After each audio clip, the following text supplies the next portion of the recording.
اس میں بنیادی اصول آپ سمجھ لیجئے، اور وہ ہے سورۃ البقرہ کی آیت نمبر 187۔ اعوذ باللہ من الشیطان الرجیم، بسم اللہ الرحمن الرحیم۔ احل لکم لیلۃ الصیام الرفث الی نسائکم، حلال کر دیا ہے اللہ نے رمضان کی راتوں میں بھی تمہارا اپنی بیویوں کے ساتھ ازدواجی تعلق قائم کرنا۔ ہن لباس لکم، تمہاری بیویاں تمہارا لباس ہیں، وانتم لباس لہن، اور تم اپنی بیویوں کا لباس۔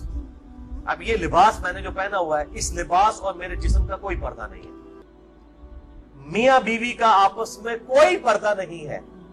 کیونکہ ایک دوسرے کا لباس ہے، ایک دوسرے کی عفت اور عصمت کی حفاظت کا ذریعہ بھی ہے، ایک وہ معنی بھی ہے، اور دوسرا اس حوالے سے پریکٹیکلی بھی وہ لباس ہے کہ میاں بیوی کا آپس میں کسی بھی چیز کا کوئی پردہ نہیں ہے۔ کسی حدیث کے اندر کوئی اس طرح کی چیز رپورٹ نہیں ہوئی۔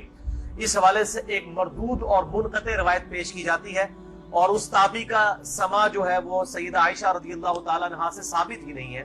سنن ابن ماجہ میں حدیث ہے 1922، مشکات میں 3123 ہے، لیکن مردود روایت ہے، منقطع ہے، کہ اما عائشہ رضی اللہ تعالیٰ عنہا کا بیان ہے کہ میں نے نبی صلی اللہ علیہ وسلم کی شرمگاہ کبھی نہیں دیکھی۔ لیکن یہ روایت ہی ضعیف ہے، جس کی بنیاد کے اوپر لوگوں نے اورل سیکس کے حوالے سے عجیب و غریب فتوے دیے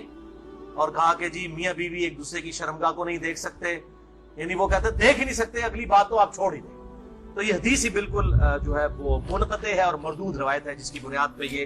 پورے کا پورا ایک اسکول آف تھاٹ کھڑا کیا ہوا ہے۔ بھائیو، اسلام میں ایز سچ اورل سیکس کی کوئی ممانعت نہیں آئی، سوائے وہ قوم لوط والا جو اینل سیکس ہے اس کو ضرور ایڈریس کیا گیا۔ اس حوالے سے جتنی بھی باتیں کی جاتی ہیں وہ علماء کے فتوے ہیں، اور ظاہر ہے کہ جب فتویٰ ہوگا تو وہ ایکسپرٹ اوپینین ہے، وہ اجتہادی ایشو ہے، اس میں کوئی شخص بھی دلائل کے ساتھ کسی کے ساتھ اختلاف کر سکتا ہے، اور اس کو آپ کتاب و سنت کی نص کی طرح بالکل فائنل اتھارٹی نہیں مان سکتے،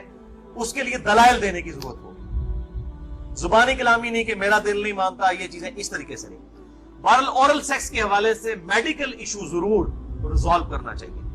کیونکہ اس قرآن حکیم نے ہمیں دو ہی علوم بتائے ہیں، ایک ریویلڈ نالج جو وحی کا علم ہے،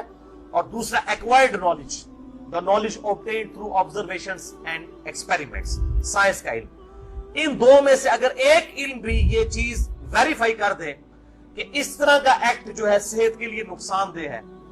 تو پھر اس کی اسلام میں اجازت نہیں ہوگی۔ مثال کے طور پر یہ جو یورینیم ہے، اگر آپ اس کو نیکڈ ہاتھ لگائیں گے تو سکن کینسر اس کی وجہ سے ہو سکتا ہے، یہ قرآن و حدیث میں نہیں موجود، لیکن سائنٹیفکلی پروف ہے۔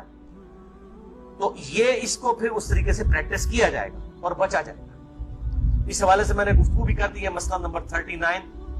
علم وحی اور علم سائنس کی اہمیت اور ان کا دائرہ کار، اہل سنت پاک.com پہ۔